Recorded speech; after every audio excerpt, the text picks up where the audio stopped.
Hey guys, welcome back to the JPM Performance channel. It is once again time for a shop tour. It has been a couple of weeks since we've had one, but we've got all sorts of things to look at in the shop today. It is right here, October 26th, which is our last Thursday in October.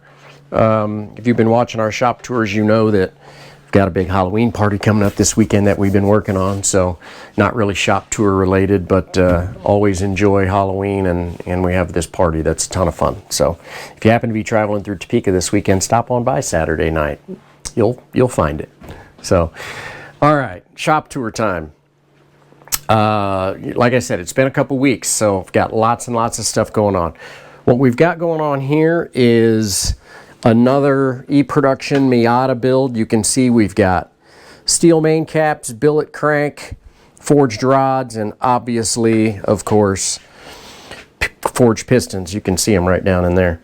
This is actually a brand new design of piston. So I've been using a certain piston and a certain manufacturer for, these are Production Miata pistons.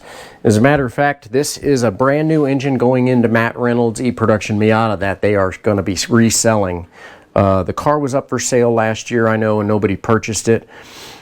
So Dave, who's Matt's dad, decided we're going to build a brand new engine, we're going to develop new pistons, we're going to try and make this car as good as it can possibly be.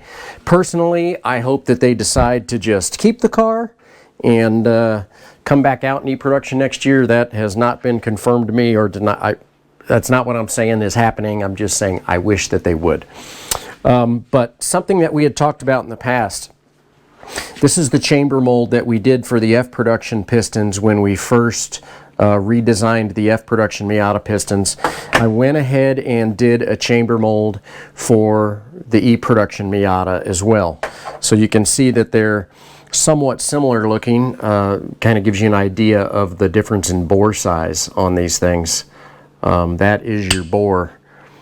Look how much bigger the 1.8 is than the 1.6.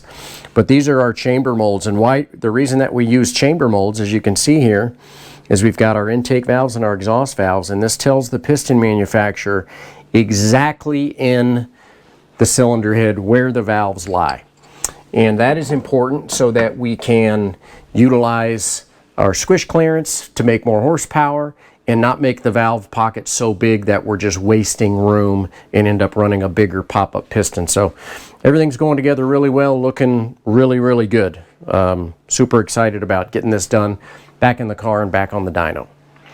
Now, something that's really interesting, and this is just kind of a coincidence, we just happen to have two of the most iconic Production Miatas ever in the country in the shop here. So this is Sam Henry's, was Sam Henry's Production Miata. Sam raced this car, I believe, since about '09.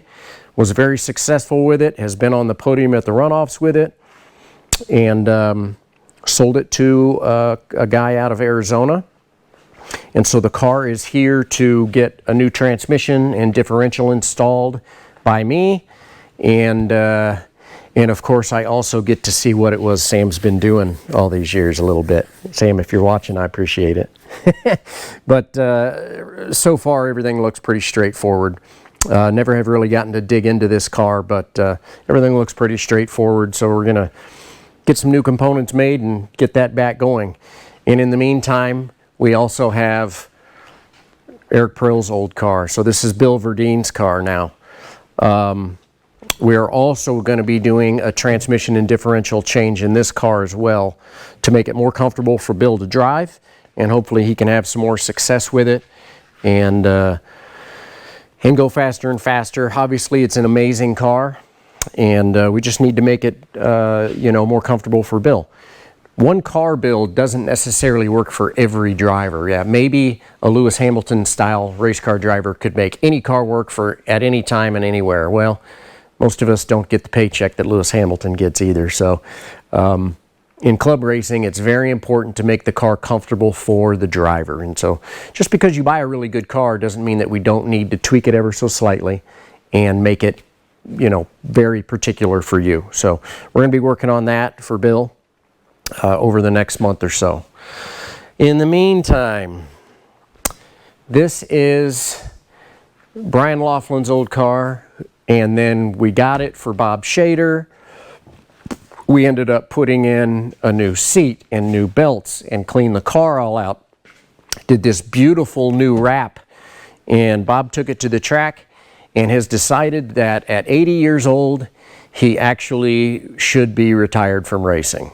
So what we've got here now is a absolute wonderful T4 NC MX-5 that is for sale. So if you're interested in getting into road racing, a touring car like this is absolutely the simplest and easiest way to do it, because it's very stock compared to, say, an F Production Miata. Basically a stock engine, stock transmission, stock differential, non-adjustable shocks, things like that. Just a much simpler car to drive and maintain and things like that. So we've got the car for sale. If you haven't seen it on Facebook, there's a bunch of details on it that I posted on my Facebook page. You can see it's a beautiful car. It's a beautiful wrap that John did. And yeah, we just need to move it to a new owner. It also comes with this pretty cool tire rack. So this is the way Bob always did it. He had a tire rack that he would just roll in and out of the trailer, and it holds 2 sets of tires, and we've got 1 set of stickers mounted on some end keys. We've got a set of reins mounted on some stock wheels, but these are brand new. The rack goes with the car. We also have some spare mirrors, brakes, and actually a 6-speed transmission that will also go with the car. Now, if that wasn't enough, I actually also have an enclosed trailer that Bob bought brand new this March. So if you're looking for details about the trailer, hit me up too. It's a 2023 22-foot V-nose, which means it's 23 feet on the floor inside. Really nice trailer. Comes with a hitch and E-track and everything you could ever want in an enclosed trailer. So that's my sales pitch of the day. Hit me up if you're interested in the car or the trailer or combo or both or whatever. I'm going to cut you guys a deal to get this stuff out of my hair.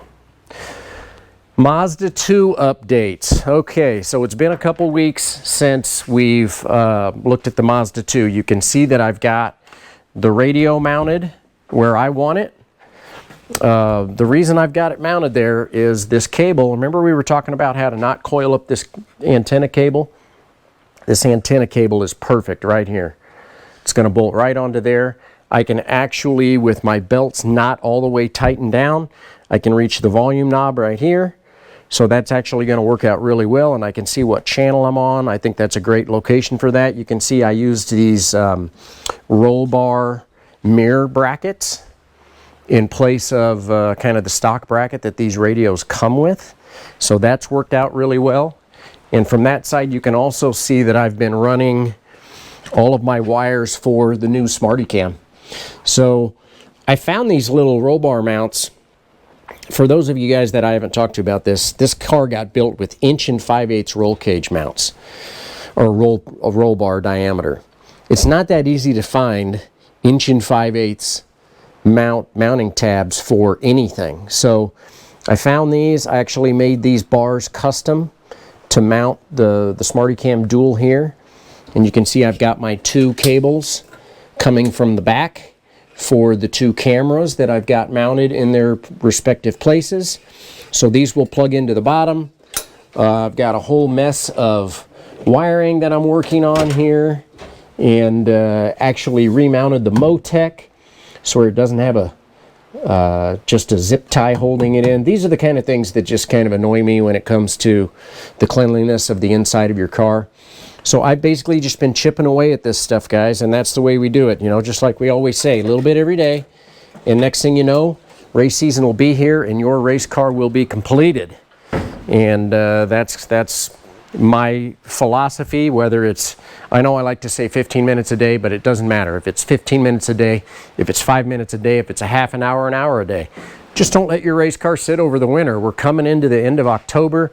It's getting cold. It's getting dreary. You're not able to go outside and do as much. do yourself a favor, get in the garage, get in the shop, wherever it is you work on your race car, just do a little bit of work on it. So that's kind of the end of our shop tour, except for I wanted to show you guys something that I was kind of excited about. If you've been watching some of the shop tours, you know that I'm a bit of an avid motorcyclist as well. I love my motorcycles. I love to modify them. I love to ride them with my friends. We have a great group of friends that we go riding with. So I completed all of my projects that I wanted to do on the Kawasaki Vulcan Vaquero. The last big thing that I wanted to get done was that audio that we were talking about, that 4-channel, 6-inch, that thing just going down the highway at 85 miles an hour. It just pounds in your ears if you want it to. Got that all done. All the custom stuff's done. And what that means is it's time for a new project. So went in a little bit deeper than I thought I was going to, but I started looking at, I've got a bunch of buddies that have Harleys, and I was never a Harley guy necessarily. We had bought my wife a Harley a few years ago. It was a 2018, and in 2017 Harley Davidson came out with what they call the Milwaukee 8 engine, which is still a V-twin, but it's actually designed differently. It's balanced much better. If you've ever pulled up next to an old school Harley at a stoplight, you can just see the whole thing just shaking. Now once you're moving, they're smooth as can be. They're wonderful motorcycles, even the older ones. And actually I have an old 77 Sportster that I only ride around town because it's a 77 Sportster. But they just shake you to death, right? Well, when they came out with the Milwaukee 8s, they completely redesigned the motors. So Jamie had one for a little while. She decided that the bike was too big for her, so we ended up selling it, but I really enjoyed that motor. So I found this bike, guys. Check this out. This is a 2020 Harley Davidson Road Glide Special. That's how it started out. So this guy from Tulsa bought this bike brand new. I've got the receipts from when he first bought it. Yeah, it was actually a 2019 model, or it was built in 2019. It's a 2020. And at 10 miles, he took it to his Harley Davidson shop. He probably didn't even ride the thing. It had 10 miles on it. And here's what he did. If you come close, you can see. This is what they call the Stage 4 Screaming Eagle kit, which bounces this motor up to 131 cubic inches, which is like a 2.1 liter. This thing makes, on the dyno, like 153 horse to the wheels. And I just love all of the modifications they've done with the anodizing on the covers, a custom seat. You can see that it's got these bronze wheels. You've got your apes and just all the little details, even the mirrors and the grips and the bars. Everything about this thing is super cool. But the really cool thing, like I was saying about these motors, is they don't shake. Check this out.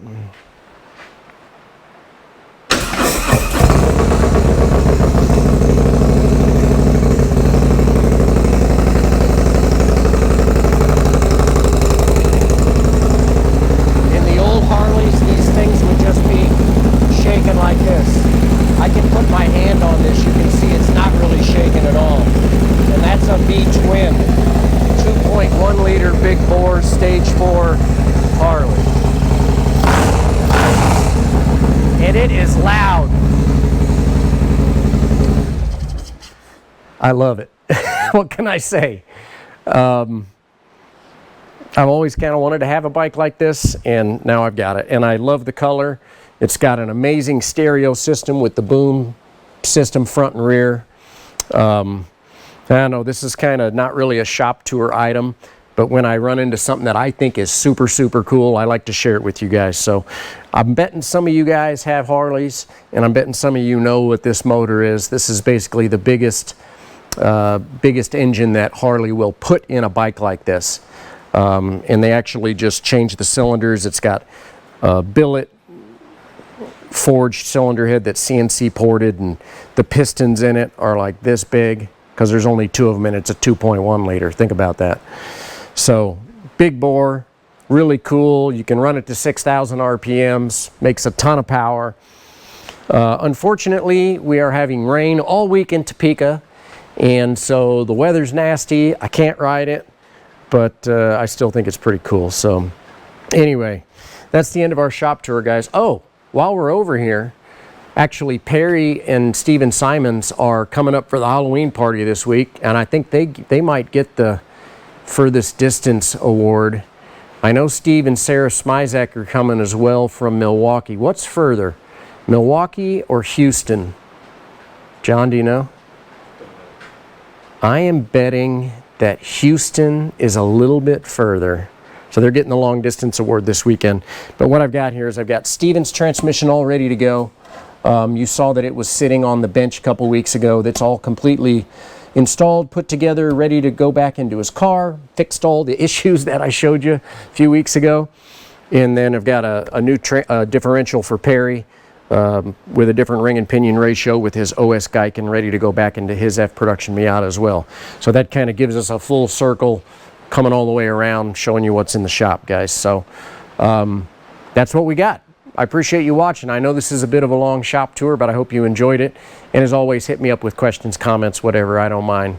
And we'll talk to you guys real soon. And like I say, wintertime's coming. Keep after your projects. Springtime will be here before you know it. Take care, guys.